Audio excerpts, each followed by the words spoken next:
everybody. Welcome to the first. It is July the 9th, 2024. I'm Ryan Balgi. Thanks for being here.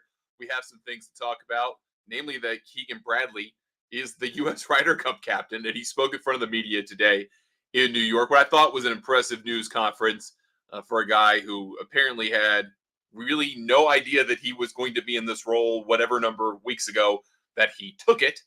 And we'll talk about Tiger Woods' involvement in the Ryder Cup this time around and moving forward, as well as on the back end of the show, we'll talk about Joost Luiten, and the ongoing saga between himself, the Dutch Federation, Olympic Federation, and the International Olympic Committee and the International Golf Federation. There's a lot to get to today on that front, and I know that's going to be overshadowed, but we're going to talk about it a little bit later on.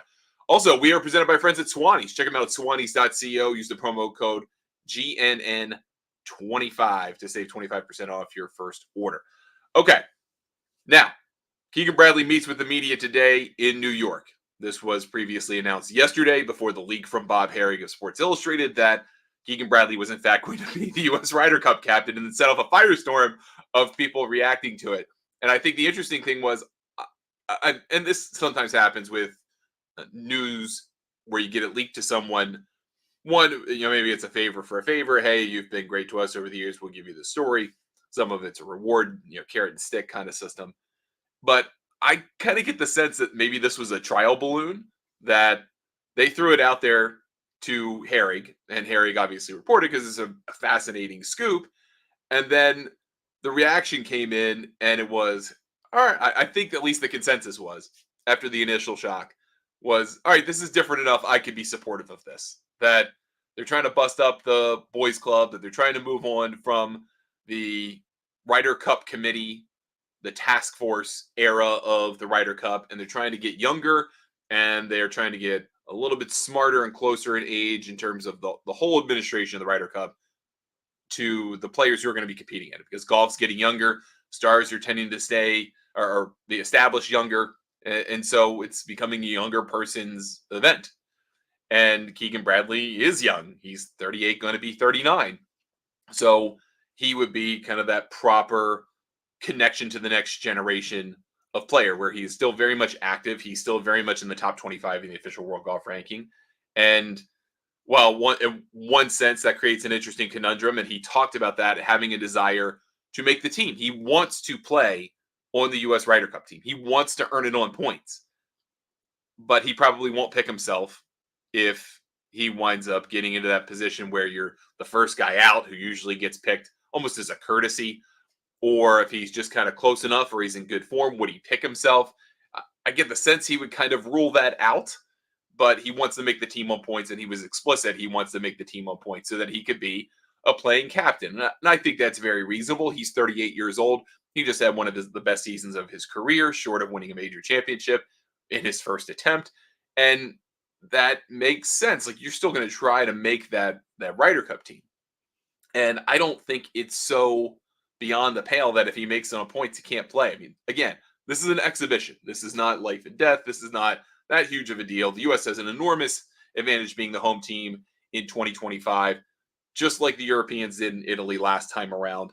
There's no reason to think that Keegan Bradley can't walk and chew gum at the same time were he to earn his way onto the team on points. I don't think there's any reason to believe that is not possible. So let's put that to a side for a second, because I don't necessarily think he's going to make it on points. And if he does, hey, good for you, because there's a lot of work that goes into being the U.S. Ryder Cup captain. But the good news for Keegan Bradley is that the PGA of America hired John Wood to do a lot of this stuff.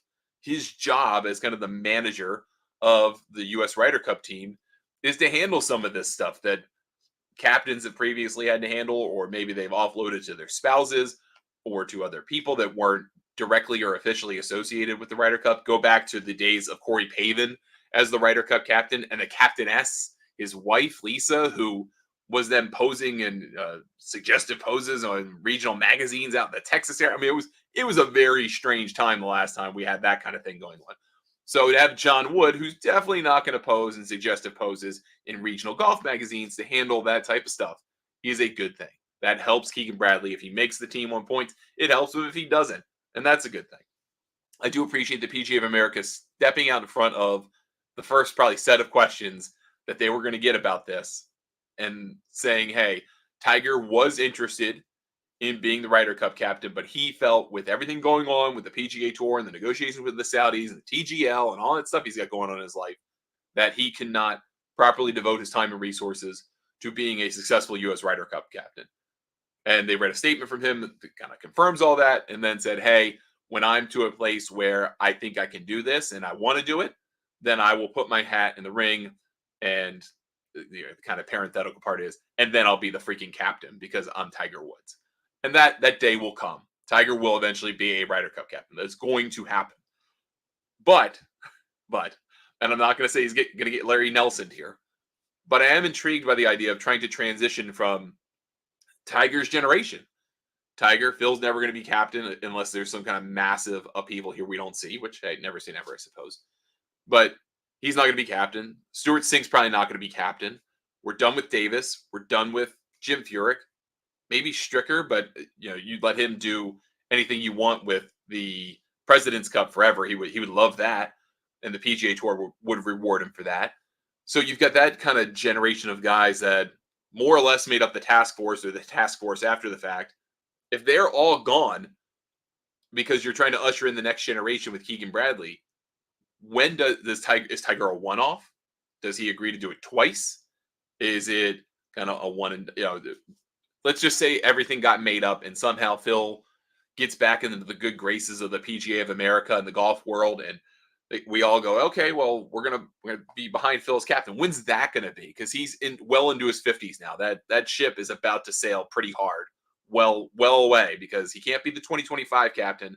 He could be the 2027 captain, I suppose, but that's 3 more years from now, and that puts him in his late 50s, and that flies straight in the face of having a 38-year-old guy named the US Ryder Cup captain.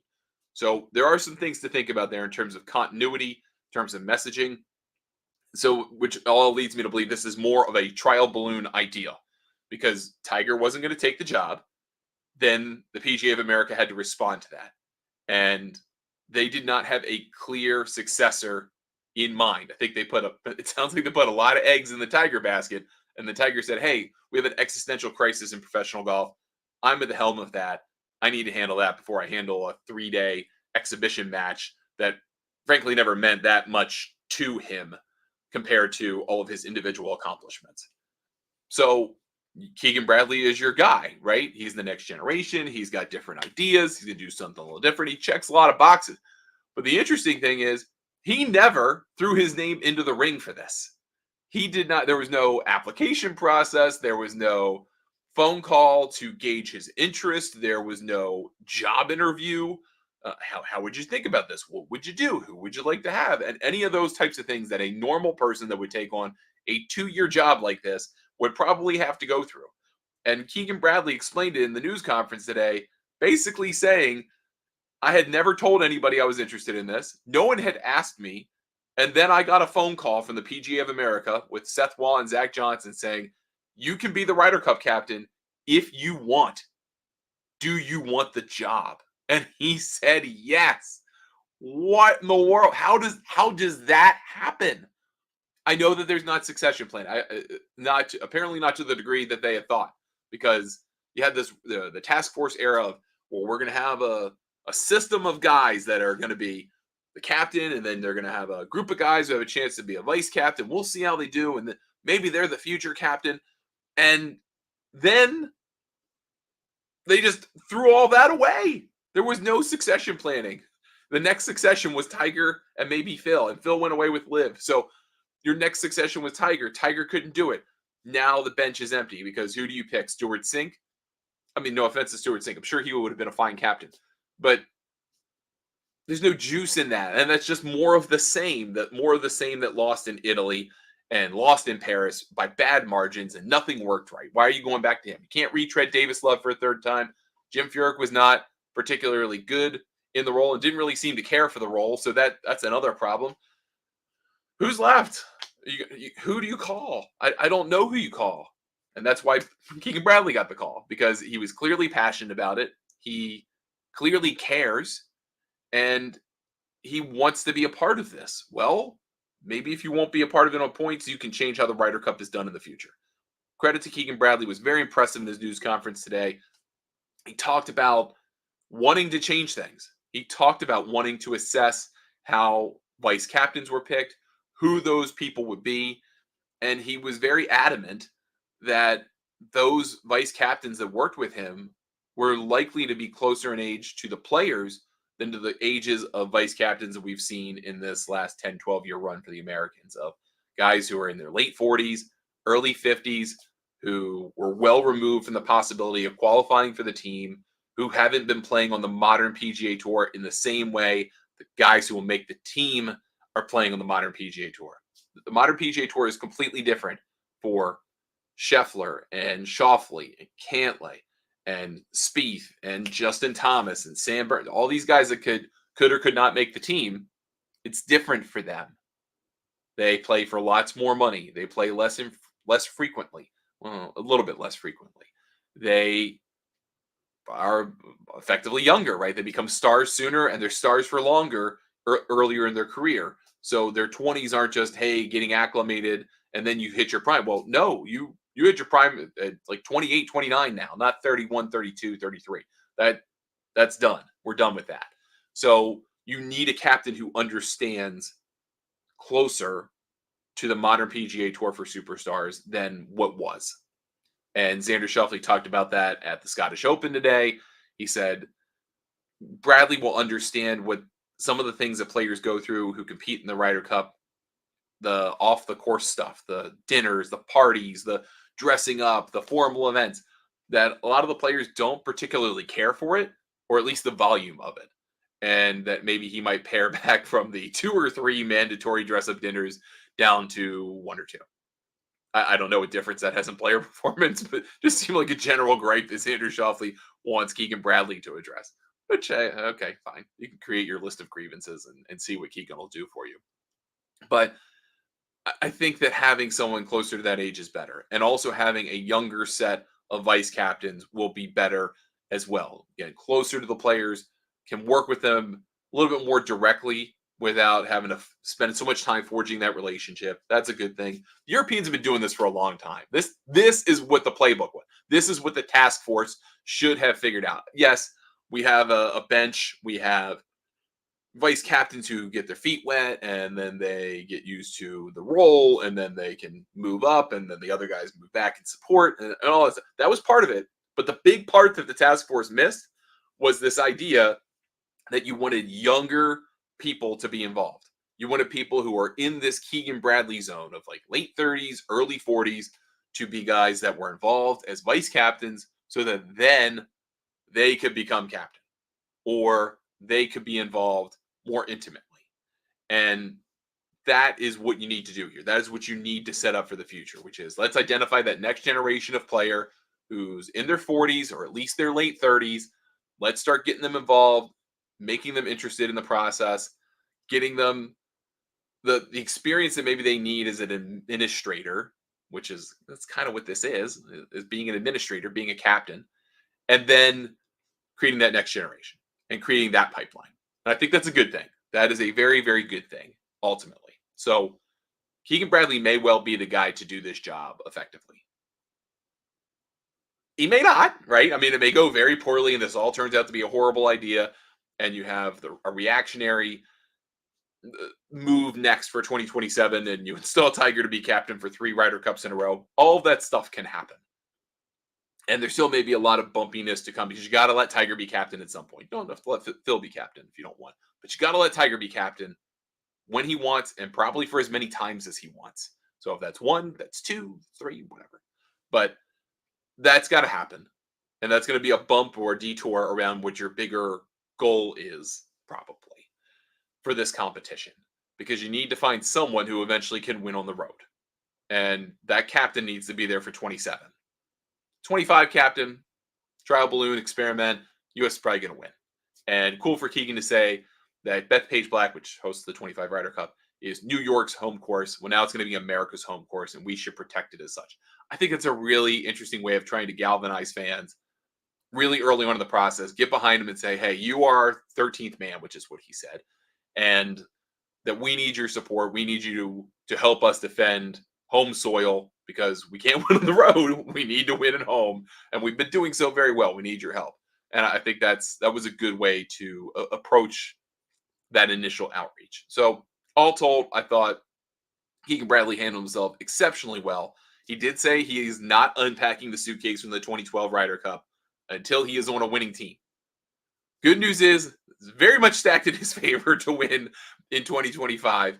So there's a very good chance that a very noxious set of fumes will come out of that bag next, not this fall, but next fall. And he'll be a winning Ryder Cup player or captain or a player captain. So there's that. Thought that that was interesting news today. So that's obviously the predominant portion of the show. Very interested to hear from Rory McIlroy as we get a better sense of what's going on in his life, what's changed, if anything, since the US Open. We'll get a sense of that. But we'll close with two things. One, I am reluctant to be particularly critical of Lexi Thompson because she's on the farewell tour here. But Lexi Thompson skipped the major this week. There is another major on the LPGA schedule this week. They have 5. This is the Amundi Evian Championship, the one played in France. It was the one that has been tacked on in the course of her career to make a 5th major. They raised the prize money this year. I think it's to $8 million so that they could better compete with the other major championships in terms of purse. They've put a lot of work into the golf course. I know it's not the best golf course there's ever been, but it's also a really cool setting. And you have 43 of the world top 50 competing. Running Yin can't play because she's got an injury she's overcoming and had surgery for. But Lexi Thompson just outright skipped it. And she has made a habit of skipping this tournament. She just doesn't like it, so she doesn't play it. But it feels kind of like for everything that she did right in announcing things at the US Women's Open and handling herself at the Women's PGA, this feels like a minor middle finger to the European fans of, oh, well, I never thought this was a major. I never cared for this, so I'm out the door. Screw you. Would have been nice for her to play in this. That all said, Nelly Court is there. She has a news conference scheduled. I assume she's going to talk about the dog bite a little bit. Who knows what status she is in based on that dog bite. We have no idea where she was bitten. We have no idea the extent of it, any of those things. So that's going to be something we're going to find out in the next day or so. And then you've got a very interesting card this week in terms of just golf events around the world. We've got PGA Tour and DP World Tour co-sanctioning 2 events. You got the Scottish Open. You've got the ISCO Championship in Kentucky. You've got Live at Valderrama and Andalusia in Spain. You've got this major on the LPGA, the Evian Championship. The Mundi Evian Championship. I want to be fair to that. And then you've got another major on the PGA Tour Champions played at Firestone that used to be the old senior players. Now it's the Colleague Companies Championship. And it is a weird week to have both of those majors, kind of the two that seem most, I guess maybe the tradition is the most out of place Champions Tour major, but this is the most out of place LPGA major because it's the youngest and it kind of just got thrust into this position somewhat out of the blue. And it still remains kind of the weirdest of the majors. It's kind of the lottery ticket major. And that makes for a weird card this week for sure. Before we get to the last topic of this show, be sure to check out the Golf News Net YouTube channel. You can check out the Road to French Lick episode 6. I had 2 guests on this week's show. We had Jackson Buchanan, who is the NCAA co-runner-up from this year's individuals, the Big Ten golfer of the year, made his Korn Ferry Tour debut at the Memorial Health Championship. Talked to us about that experience and then also his potential transition to professional golf. We also were joined by Sean Walsh, who sometimes plays golf on YouTube with the Good Guys, played the Good Midwest Open. He almost set the course record from the tips on the French Lick Pete Dye course, which is 1 under par, which is incredible. And talked about that in the show. And then also we recapped the last 2 episodes with victories by John Pack and Max McGreevy. And Stephen Fisk also earned a secured spot next year on the PGA Tour through the points list. So check that out on YouTube. All right, last story of the day. Joost Luiten's been in this very interesting situation as it relates to the Olympics. He would have qualified based on the Olympic qualifying system because it's the top 2 highest ranked players from each country. And you kind of pick them off the list. You have a captain, so to speak, for a country.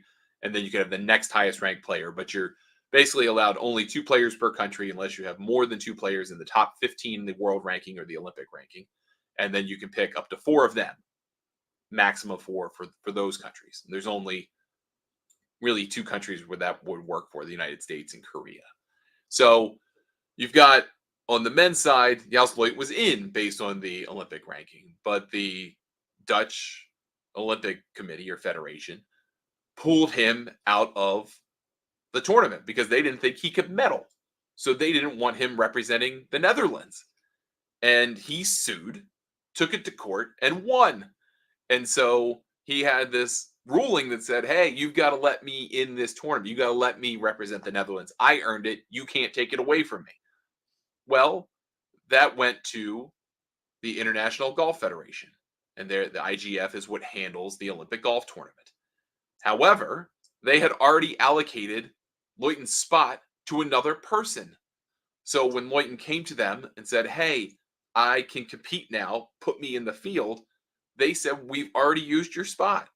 So now they had to go to the International Olympic Committee and say, well, we'd actually like to have a 61-player men's Olympic tournament because we gave away Luiten's spot, but he should be able to play based on this court order. What do you say? And the IOC said, no, you can't do that. So you can't play. And the International Golf Federation had to go back to Joost Luiten and say, I'm sorry, your spot's been taken. We can't open up another. What do you want to do about it? So now that's basically IGF's statement is we have to wait to hear from Joost Luiten whether he wants to pursue this further, whether he wants to, I guess, sue the IGF maybe, or the IOC for his spot. It'd be very interesting to see what he does from here. But what a crappy state of affairs for Joost Luiten to be able to go through the whole qualifying for the team, have it taken away from you, go to court to get it back. And then the IGF say, well, we gave away your spot, but we'd love to have you in because you qualified. The IOC says, no, we can't have one more competitor in golf, which is mind-bogglingly stupid.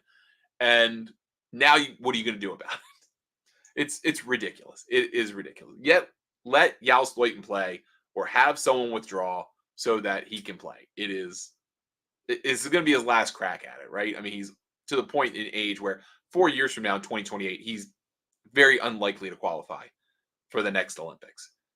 Just let him in. Like this is beyond goofiness. I realize the Olympics are very important to a lot of people and a lot of sports, but golf is relatively new to this in the modern Olympics. And the idea of just denying a guy because some country's Olympic committee decided they didn't want him to compete is bananas. It's bananas stupid. Let him play. Get him in there. Let's do it. All right, it's going to do it for us today on the show. Thank you so much for watching or listening, whether you caught us in the live stream or you catch us on video after the fact or as a podcast. It's very much appreciated. Check back in with us tomorrow. We'll have another live show at about 1 o'clock Eastern time. It's going to be a big day tomorrow for Golf Newsnet.